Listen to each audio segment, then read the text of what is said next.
Hello students, good morning to all of you. Well, this is Dev Prakash Pandey. Today we will be talking about ancient theory for origin of life. सबसे पहले theory of special creation के विषय में बात करते हैं, जिसको देने वाले जो रिसर्चर थे, जो फिलोसफर थे, उनका नाम सोरेस था। फादर सोरेस बाइबल के अकॉर्डिंग इस थ्योरी को प्रपोज किए थे और उनका मानना था कि 6 डेज के अंदर इसको गॉड ने, पूरे यूनिवर्स को गॉड ने बना रखा है और जिसमें कि उसने पहले दिन अर्थ को बनाया, हेवन को बनाया, मतलब धरती को बनाया और स्वर्ग को बनाया। सेकेंड डेज में उसने स्काई को बनाया और वाटर को बनाया। थर्ड डेज में लैंड और प्लांट्स को बनाया। फोर्थ डेज में सन को बनाया, मून को बनाया एंड बहुत सारे जो स्टार्स टिमटिमाते हुए आपको दिख जाते हैं उनको बनाया। फिफ्थ डेज में फिश और बर्ड्स को बनाया, जितने भी फिशेज आप देखते हैं उनको बनाया। उनका ऐसा मानना था। और लास्ट 6 डेज में उसने लैंड एनिमल को बनाया, जो धरती पर चलने वाले जीव जंतु हैं उसको बनाया। और उसी टाइम उसने मैन को बनाया और वुमन को बनाया। मतलब कि और जो ह्यूमन बीइंग उस समय आया उसका नाम उन्होंने आदम और जो वुमेन आई उसका नाम इवे था। मतलब मैन का नाम आदम और फीमेल का नाम इवे था। इस कंडीशन में उन्होंने बाइबल के अकॉर्डिंग बताया, लेकिन हिंदू माइथोलॉजी के अकॉर्डिंग पूरे वर्ल्ड को, पूरे यूनिवर्स को बनाने वाले गॉड ब्रह्मा है। ये तो हिंदू माइथोलॉजी के अकॉर्डिंग है, इसलिए इसको माइथोलॉजी बेस्ड थ्योरी कहते हैं। बट इसका कोई भी साइंटिफिक एविडेंस नहीं मिलता है। इनके अकॉर्डिंग आज तक कोई भी बदलाव नहीं हुए हैं, जैसा पहले था वैसा ही आज भी है। लेकिन ऐसा नहीं माना जा सकता है, इसलिए साइंटिफिक एविडेंस न होने की वजह से और कोई भी साइंटिफिक रीजन न दे पाने की वजह से इस थ्योरी को रिजेक्ट कर दिया गया।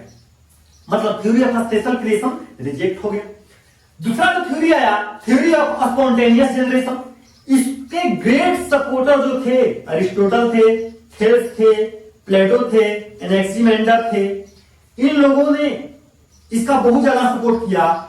ये बायोजेनेसिस और ऑटोजेनेसिस का थ्योरी को सपोर्ट इन लोगों ने किया। मतलब the theory of spontaneous generation को ही ए बायोजेनेसिस और ऑटोजेनेसिस थ्योरी भी कहा जाता है। इस थ्योरी के अकॉर्डिंग जितने भी क्रिएचर आप लोग देखते हो उसमें से बहुत सारे क्रिएचर का जो विकास हुआ है, जो ओरिजिनेशन हुआ है, वो नील नदी के मड से हुआ है। The mud of Nile river could rise new form of life. उनका ऐसा मानना था, बट ये भी सही नहीं निकला। उनका मानना था कि जितने भी स्नेक थे, जितने भी फ्रॉग थे, क्रोकोडाइल, ये सब नील नदी के रिवर से निकले हुए हैं, उसी के कीचड़ से बने हुए हैं और बनकर ये अलग अलग नदियों के माध्यम से, समुद्रों के माध्यम से अलग अलग जगह पर पहुंचे। लेकिन उसी में एक और साइंटिस्ट वोन हेलमुंड आते हैं और उन्होंने ये बता दिया कि 21 दिन तक अगर पसीने से लथपथ शर्ट में गेहूं का पोटली बांध कर रख दिया जाए तो चूहे का जन्म हो जाएगा। ये बात किसी को समझ में नहीं आया और कोई इसको मानने के लिए तैयार नहीं था। उन्होंने करके फिर से दिखाना भी चाहा तो ऐसा कुछ नहीं हुआ, इसलिए इनके थ्योरी को भी रिजेक्ट कर दिया गया। हालांकि इनके थ्योरी को बहुत सारे रिसर्चरों ने मजाक के तौर पर भी लिया था। ठीक है, जो थर्ड थ्योरी है बाबू, कॉस्मोजोइक थ्योरी है, प्रोपोज्ड बाय एरिस्टल के द्वारा प्रपोज किया गया। उन्होंने यह बताया कि जो प्रोटोप्लाज्म आया है, स्पोर्स के फॉर्म में जो प्रोटोप्लाज्म आया, ये प्रोटोप्लाज्म से ही लाइफ का ओरिजिन हुआ है। थर्ड नंबर में रीटर ने बताया थी कॉस्मोजोइक थ्योरी। और फोर्थ नंबर में जो थ्योरी आया था वो थ्योरी था cosmic panspermia theory. Cosmic panspermia theory को बताने वाले जो साइंटिस्ट थे आर्हेनियस जी थे। आर्हेनियस जी ने यह बताया कि फ्रीली ट्रेवल्ड स्पोर जो है स्वतंत्र रूप से मूव करता हुआ अर्थ पर आया और उसी से पूरे जो लाइफ का ओरिजिनेशन हुआ। इनके थ्योरी को एक बार मैं जो भी लिखा हूं आप लोग को पढ़कर सुना देता हूं, बिकॉज मैंने इसको पहले से इसलिए लिख रखा है क्योंकि आप लोग का ज्यादा समय वेस्ट न हो और आप लोग इसको अच्छे तरीका से नोट भी कर लें। आप लोग को मैं हट जा रहा हूं, इसको लिख भी सकते हो, वीडियो को पॉज करके आप लोग लिख लीजिए इसको। Theory of special creation mythology based theory है। ग्रेट सपोर्टर इसके कौन थे? तो फादर सोरेस थे। फादर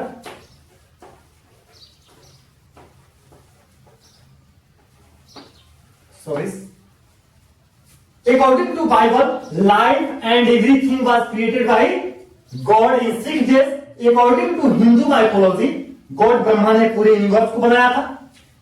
सेकेंड जो थ्योरी है, थ्योरी ऑफ स्पॉन्टेनियस जनरेशन, इसको क्या बोलते हैं? इसको बोलते हैं ऑटोजेनेसिस और एबायोजेनेसिस। ग्रेट सपोर्टर कौन थे? थेल्स थे, अरिस्टोटल थे, प्लेटो थे, एनेक्सिमेंडर थे।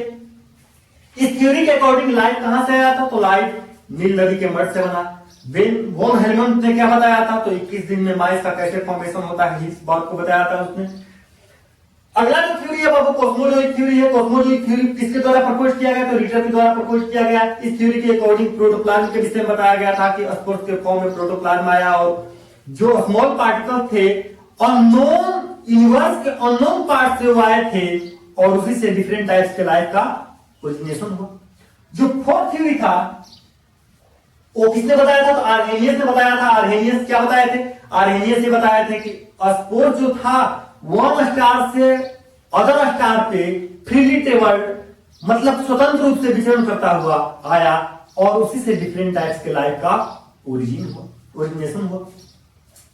Proposed by Ritter, cosmologic theory proposed by Ritter. According to this theory, protoplasm reached on earth in the form of spores or other simple particles from some unknown parts of universe with cosmic dust. They gave rise to various form of life. ठीक है?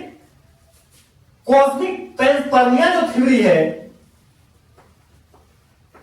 इस theory को proposed by Arrhenius, जैसा कि मैंने बताया। According to this theory, organism existed throughout the universe and their spores could freely travel through space from one star to other star. ठीक है? अगले में हम लोग बायोजेनेसिस के विषय में जानेंगे, जिसमें लुईस पास्चर के विषय में बात करेंगे।